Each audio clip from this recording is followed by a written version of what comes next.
Hi, this is Alex with Anthelion Helicopters.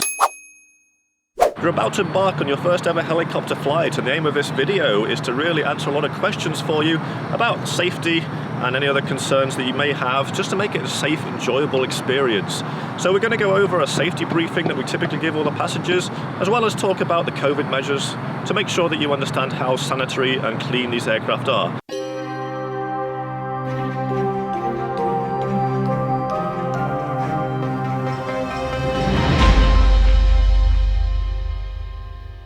So just to let you guys know, this is not an operational helicopter. We're using it as a prop for the video. As you can see, it's under maintenance right now. A lot of the panels are off. A lot of the bits of the aircraft are actually removed right now. Some of our future videos will actually talk more about the maintenance, but again, please note this is not an operational helicopter. If you guys are wondering if this is what you're going to fly, it's not. That one over there is, that's the type you'll fly. So, at all times, listen to your pilot. It's really, really important you pay attention to this safety briefing, both for your safety and the pilot's safety, and the safety of the entire aircraft. We're going to start with just some exterior things about the aircraft that are very, very important to note. Number one, the skids. I know this sounds very obvious, but don't trip over them. You know, when you're getting into the aircraft or getting out of the aircraft, it's quite easy not to look down at your feet, and before you know it, you've tripped over here. They're kind of in the way, so just make sure at all times you just eyeball them and make sure you just step over them. Also, do not step here either. It says no step. This is not a load-bearing structure, it's just here for aerodynamics over the skid tubes, so please don't step on here when getting in and out of the aircraft. To get in and out of the aircraft, it's very, very simple. Big one though is don't hold on the doors. However tempting it is, please don't hold on to them. They're not load-bearing, they're not meant for you to get in and out of. You have a really good bar here. Some helicopters have two of them, just by the seats, really sturdy, very, very useful. You also have a handle just up here on the top of the door frame, which will really, really help you. Usually two ways of getting in and out of a helicopter, depending on how tall you are. So number one, you can put one foot in first and then pull yourself onto the seat and then in. Or number two, if you're a bit taller, you can always go with your back to the seat, just hop onto the seat, then use this to pull yourself in, and round you go. If you do need the assistance of a step, we do have steps as well. If you need that, if you're a little bit older and want some assistance to get in there, because as you can see it's a little bit small, but we'll do whatever we can to make it as easy as possible for you to get on the aircraft. Once you're in the aircraft, a couple of other things that we need to talk about as well. Safety belts, number one. Always make sure that they are on for the entire flight from start up to shutdown. Only ever take them off if your pilot tells you to do so. We have two types of safety belts, both pretty much like a car. The easiest one we have is just literally a clasp and a buckle, where you just literally push it in and release the red button and it will come straight out again. We do have an airline seatbelt style as well, where you do have a buckle that you can pull and push at the same time. Both very, very simple. Again, wear them the entire flight, make sure they're comfortable, and never, never, never take them off unless your pilot instructs you to do so. So as this is your guys' first time in a helicopter, you're probably not used to headsets, but they are really, really important. A, for your safety, because it is really noisy in here and we want to protect your hearing.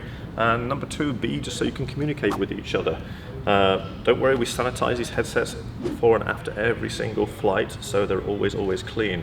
So just put them on just like you would some earphones, but then always make sure, this is the mic boom, that it comes down and goes right in front of you, of your mouth. So obviously in COVID, we are all wearing masks, so when you put it on, just make sure that this will sit right in front of your mask. When you're talking into it, talk loudly. It is voice activated. You don't need to press any buttons, but it is voice activated. It is kind of sensitive. So please talk loudly and enunciate your voice as loudly as possible. Otherwise, you'll literally be talking to yourself the whole time, and you'll wonder why no one's listening to you. Okay, so we do have volume control on either ear here, which you can adjust via a little dial knob. Obviously, some people have more sensitive hearing than others, but if you need to adjust it, just adjust it there. 9 times out of 10 it's preset, it should be fine. If you have a big head like me, no pun intended, then obviously you can adjust it right over here to make sure that the headset can be made either bigger or smaller for comfort on your own head. The headset will live just by literally by your head. So obviously when you're in the aircraft, make sure to just put it back on there and get it from there in the first place. Be sure not to steal the pilot's one, which will be right in front of you. All right, so when we are getting in the aircraft, the pilot will close the door for you. You should never have to open or close the door on your own except in an emergency. The pilot should always do it for you. but it never hurts to know exactly how to do it. It's very, very simple. When the latch is down, the door is closed. You see this latch is actually flush against the door when it's down. That's exactly where it should be in flight. You'll see these two pins here. They hold the door into the fuselage and securely in place. If you ever need to open the door, you pull the latch up and you push it forward. It says open in the direction that you push the latch, so it should be very, very self-explanatory. Again, you should never have to do this in flight, but just know, pull up, push forward to open the door. There are locks on here, and we clearly label it do not lock. The reason we say that is because in flight, if you lock the door and then you have to get out in an emergency really quickly, you might forget that you've locked it, and then you'll be wondering why the door won't open. Just take that out of the equation. You have your seatbelt on, the door is perfectly, it's closed on the latch, it's all perfectly safe. Just leave the door locks up so we don't run into that problem potentially. Let's just keep it safe, keep it simple. If you'll notice here in the door as well, we actually have another little door, a little air vent. This is to supplement the air conditioning actually within the aircraft to make, if the air conditioning is not working powerfully enough, you can always get a little bit more airflow through here.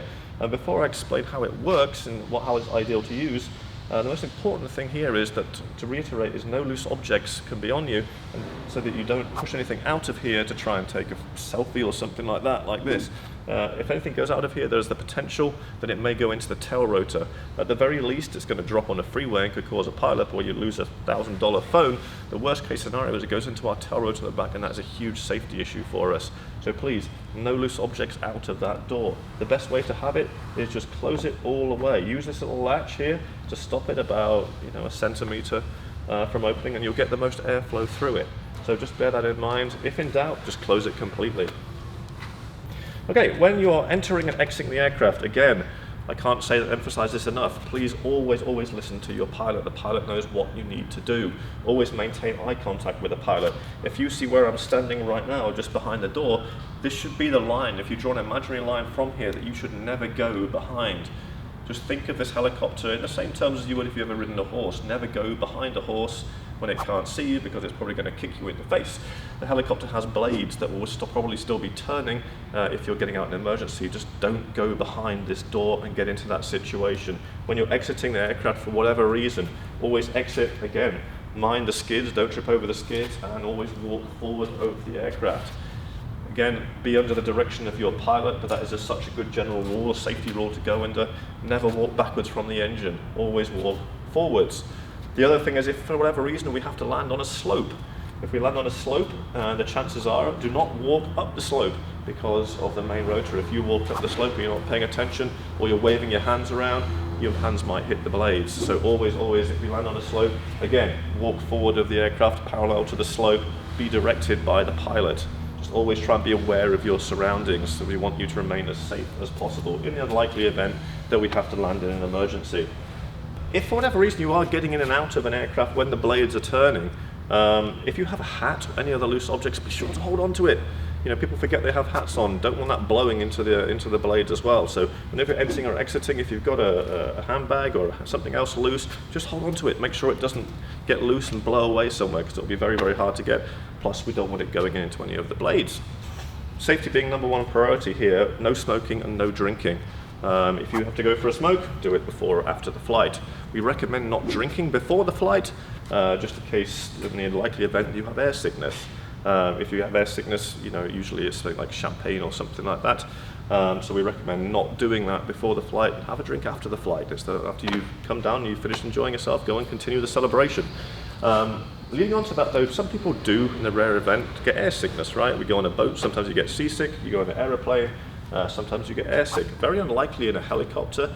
Two major causes, so something to bear in mind you might want to avoid. Like I just mentioned, avoid having champagne or bubbly drinks and alcohol just before the flight. They tend to, exacerbate the feeling of air sickness sometimes.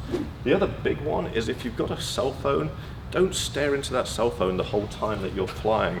I'm sure everyone's had the occasion, especially when they were younger, they've been reading a book in the back of a car on a twisty road and you feel, literally like you're going to throw up everywhere. It's the same principle as here, it's spatial disorientation. So we recommend, at the end of the day, you're here to enjoy the view. Enjoy the view. By all means, take pictures as much as you want, take video. Just don't spend your entire time like this, looking into your phone, because you probably won't feel good. If for any reason you don't feel well, or you feel slightly uneasy, remember safety is our #1 priority and your comfort is our priority. So please tell the pilot. The pilot is not going to force you to do the tour if you're feeling uncomfortable. He will always return back to where we came from, and land the aircraft. Again, safety is our priority and your comfort is our priority. So please communicate with the pilot. Just tap him on the shoulder or talk in the headset and get his attention. Say, hey, I don't feel well. Can we please go back? He will always do what's best for you, or she, as the case may be. So one of the last things just to quickly talk about is we do have fire extinguishers as per FAA regulations.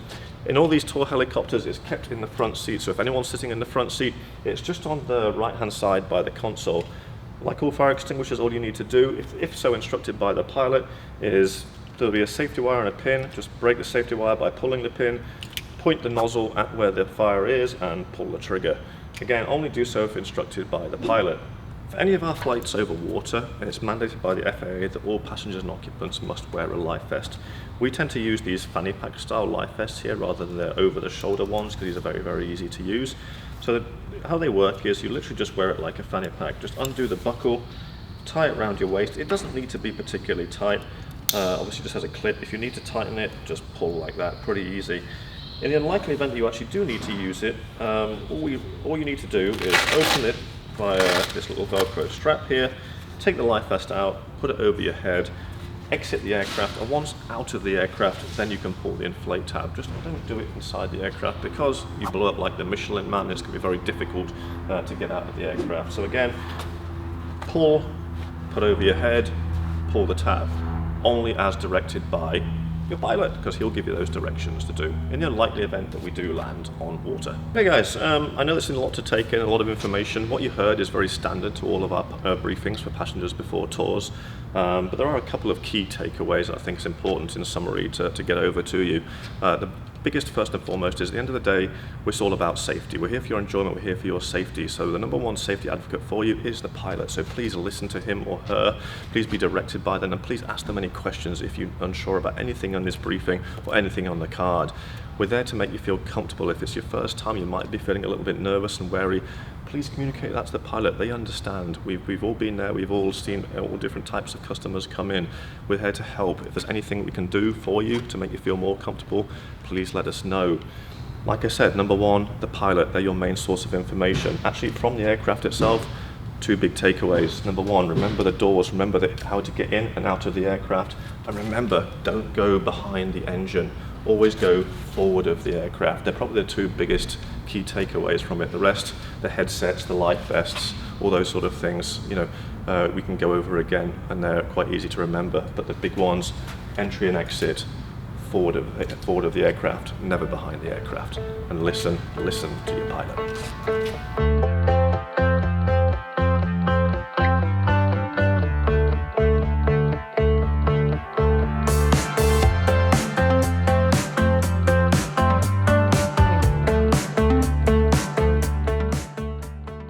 Well, thanks for watching the first safety video with Anthelion Helicopters. We hope you learned a lot and that you'll be prepared for your flight with us.